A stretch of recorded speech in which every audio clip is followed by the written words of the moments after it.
Sam Seder on the Majority Report. I want to welcome back to the program Meron Rapoport. He is editor of Local Call and writer at 972 plus 972 magazine. Meron, welcome back to the program. Welcome. Happy to be here. You and I have talked a few times over the past, 6-8 months about the huge protest movement that we had seen from the Israeli population against so-called judicial reforms that the Netanyahu government were proposing, and in some instances actually carried through, at least to some extent. And the dynamic and the question that we were asking was, would there be a connection in the minds of many of these protesters between the authoritarianism that they were protesting that was happening domestically and that which has been practiced against essentially the Palestinian people for decades? And could that coalesce? In the meantime, of course, 2 weeks ago now, and I should say we're recording this on Tuesday, October 17th, there's a lot of news that is happening just now. So I want to make sure that people understand that, we're still sort of filtering information. But you wrote a piece on the 9th entitled "The End of the Netanyahu Doctrine." And I want to talk about that first before we talk about what's going on. And that being, from my understanding, at least in terms of like my Jewish education as a child, having this education in the 70s, with Hebrew school teachers who, had tattoos on their arms, having come from the Holocaust, where the Holocaust and Israel were really the two prominent things that we learned about in Hebrew school at that time, and then Hebrew and then Jewish culture. But the relationship between the Holocaust and Israel was inextricable. I mean, in particularly, obviously now, but then, we're only 30 years out. It's actually longer from the time that I learned about these things than it was then from the Holocaust. And the premise of Israel always was a place for Jews to be safe and have security. And in many respects, that was punctured 10 days ago now. And your piece looks at the aside, like a beyond the moral questions, but the simple practical question of, has the Netanyahu doctrine, which in many ways he inherited from others, Sharon and perhaps some before him, has that fundamentally failed, and is there an awareness of that failure? Fill in the gaps there. There are many issues here. It's really this attack, terrible and really despicable attack by Hamas last Saturday morning on kibbutzim and settlements around Gaza and small cities around Gaza on the Israeli side, was a watershed really that is still in the making, and we are still seeing its effect. Yes, it even touched, as you said, something that I don't think I referred to so much in my piece. Yes, Israel was founded, the goal of Zionism, not just Israel. The goal of Zionism was to give Jews a safe haven in which they will be free from attacks for being Jews. That was the idea, the fundamental idea of Zionism. That's the idea behind the foundation of Israel. And if 75 years after the establishment of the State of Israel, this cannot be secured, and Israel has become in one day the most dangerous place for Jews around the world, where the Holocaust, the Israeli government is saying that was like a Holocaust. This is a very dangerous conception to play with, because, okay, you say this is like the Holocaust, but and this gains you support internationally, even internally, but certainly internationally. But what does it mean? It means that Israel, that was built in order to prevent another Holocaust, is experiencing a Holocaust itself. So this is really fundamental. I don't think I really went into it in my piece. But yes, I think two not conflicting doctrine that Netanyahu, yes, some of them he inherited from his previous prime ministers. Some of them were his own. Two doctrine really fell apart. The one doctrine is, the first doctrine is that Hamas is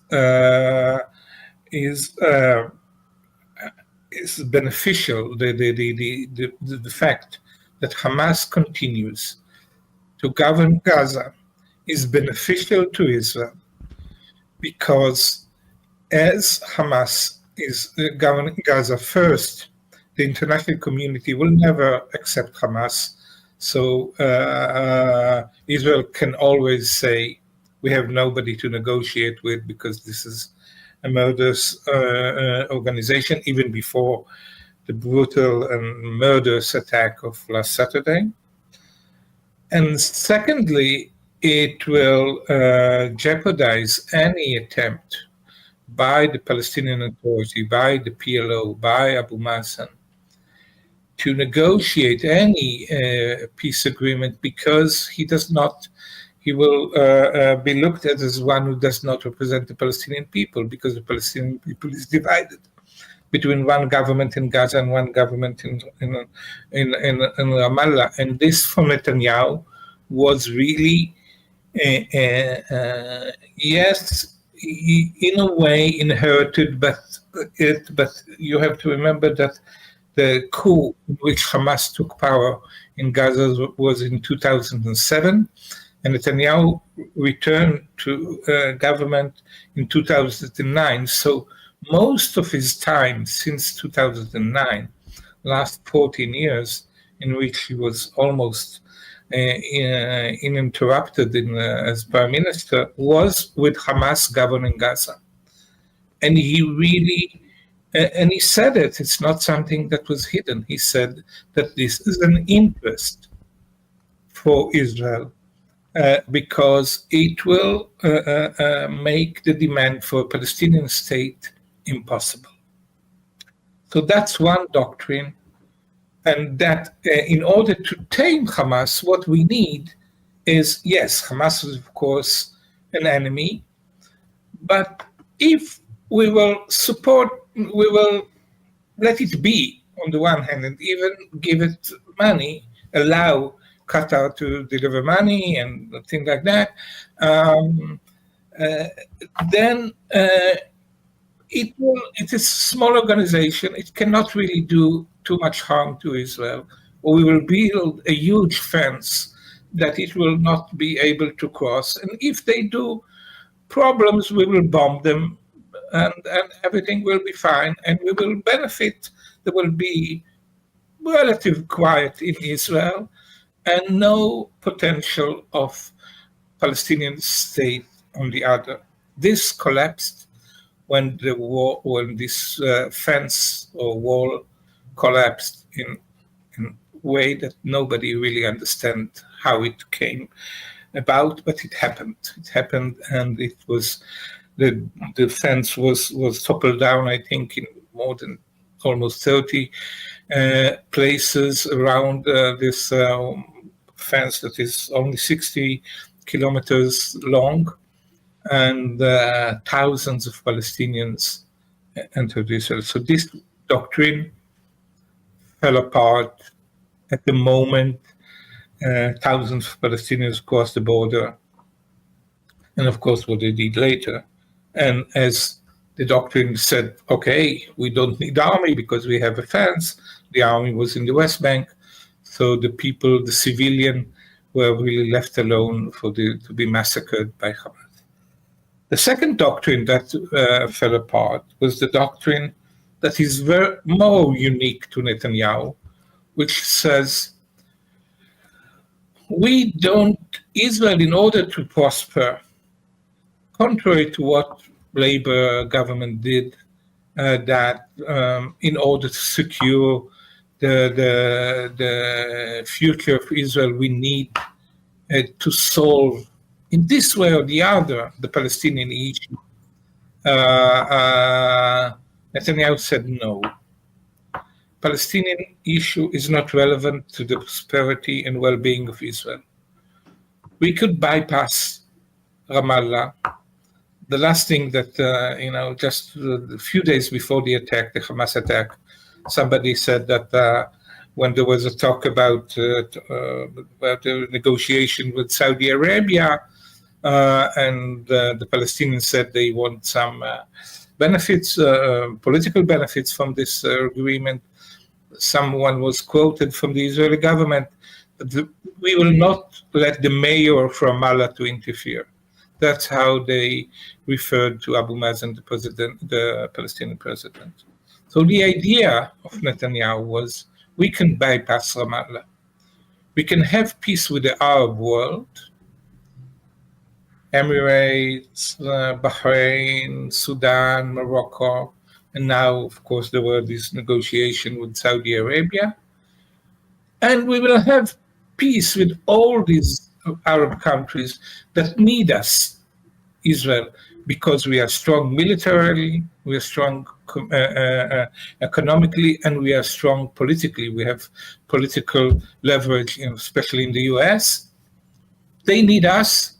They will do peace with us. And this way we will make even peace with Palestinians, but this is not really important. They don't have a veto power. The moment the thousands of Palestinians crossed this fence, it was clear message that the conflict is here. The conflict is between Israelis and Palestinians, between Jews and Palestinians living in this land, not in Saudi Arabia, not in the Emirates, not in Bahrain.